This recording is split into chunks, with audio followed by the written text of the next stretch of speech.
Hi, I'm horror author John F. D. Taft. Welcome to the Sanctum Sanctorum here again at the basement of Taft Lodge in the hinterlands of the United States. I'm here today to read an excerpt from a work that was put out a few weeks ago by Cutting Block Books. It's called The Desolated Orchard. It is a freestanding novella of mine. It's being brought out by Cutting Blocks as part of their Single Slices program, which offers readers longer format stories that they might not otherwise see on their own outside of a collection or an anthology. Mine is the third offering in the Single Slices program. They're kind of cool. They're only 99 cents, so it doesn't cost you much to take a chance on a new story or from a new author. And my hope is that after reading this excerpt today, you will be enticed to go to Amazon or Barnes & Noble or wherever it is you purchase your digital books. It's only available in digital format, EPUB or Mobi for the Kindle. But hopefully you'll be enticed to head on over there and plunk down your 99 cents and buy a copy.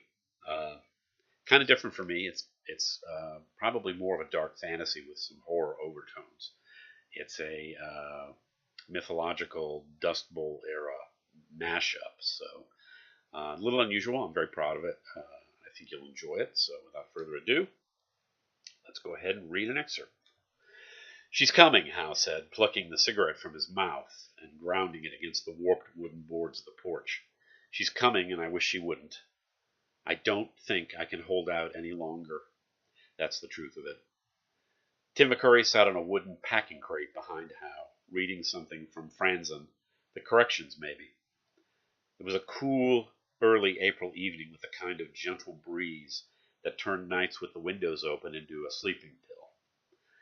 The golden light from the rising three-quarter moon spilled syrupy over the hills and the greening land. "I'm tired. You have no idea how tired of running a man can get." "Who's coming?" Tim asked. He bent a corner of a page down, closed the paperback against his lap. Hal hadn't spoken much to Tim, so this was kind of a revelation. Houghton Reef was a tall, thin man of indeterminate age, wiry, thinly muscled, with skin darkened and leathered by the sun. He was quiet, laconic, with a dry sense of humor and a drawl that made him sound like an Okie of old, a character ripped from the pages of Grapes of Wrath or of Mice and Men. He'd been here for a few days, having just turned up for work again this season on the Gallagher farm.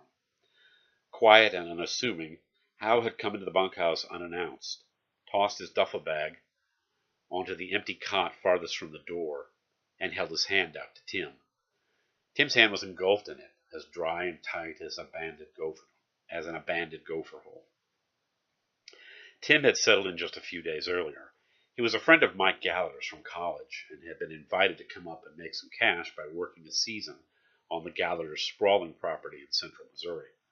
The patchwork farm had been sewn together over several generations through hard work and cagey business deals by the great-great-grandfather Theodore J. Gallagher.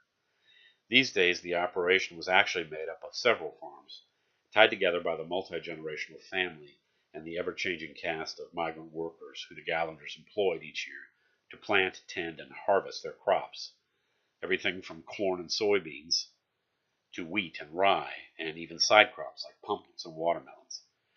Each year, the family hired on a shifting crew of about 50 workers to help out.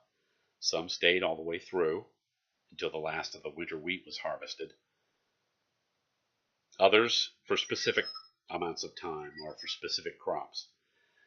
Most went on to other farms farther west and south, into California or Florida or even Texas. Some went back to Mexico for the winter.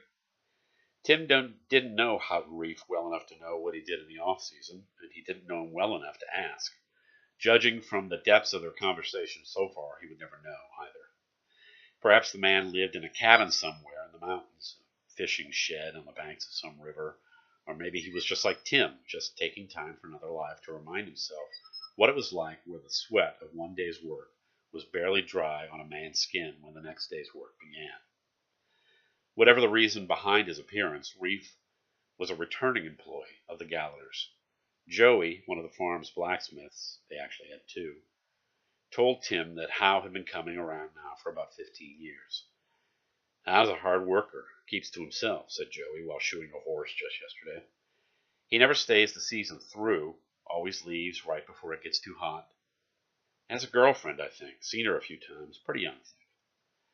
Tim had considered this for a while, thought about someone as old and weathered as Hal Reeve having a beautiful young girlfriend, then dismissed that thought almost casually. It was like the Marlboro Man having a pretty young girlfriend, or the older Clint Eastwood. More likely a daughter, or probably even a granddaughter, he supposed. All of this passed through Tim's mind as How, pronounced How, as the older man had told him upon meeting, crushed his cigarette out that cool, breezy spring evening. The man turned to Tim, looked at his face, breathed out the remaining smoke from his last cigarette of the evening. "You believe in gods?" he asked. He closed his mouth into a tight, dry line across his face, waited for Tim's answer. "God, you mean?" Howe chuckled softly. "Sure."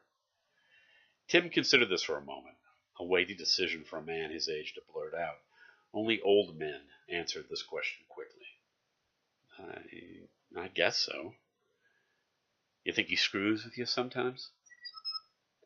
That wasn't the follow-up question he'd been expecting, and he placed the book down beside him, sat back against the dry window frame. "Screws with me? You? Me? People?" Those words came out in a toneless staccato, falling as baled and dry as hay. Tim frowned, not sure where this was leading. "Not really.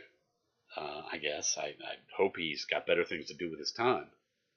Howe paused, felt at the pocket of his leather vest, patted the pack of cigarettes there, comforting it or being comforted by it. "Well, maybe him. There's only one of him," he said. "But them. They screw with us. They screw with each other so much that screwing with us is like a vacation." With that, he pushed the rickety door to the bunkhouse open and disappeared inside. Tim thought about asking again who was coming. Was it his daughter? His girlfriend? His wife? But the door closed behind him. Tim heard the creak of the bed springs after a minute, then went back to reading his book. That's it. That's the opening couple pages of the story. Stuff happens from there, so hopefully you'll be interested enough to head to Amazon or Barnes & Noble and plunk down your 99 cents and take a peek. Oops, there it is. At the Desolated Orchard, again, by Cutting Block Books. It's part of its single slices program, 99 cents. Thanks for stopping in and listening to me read. Until next time, I am Jonathan Tab. Bye.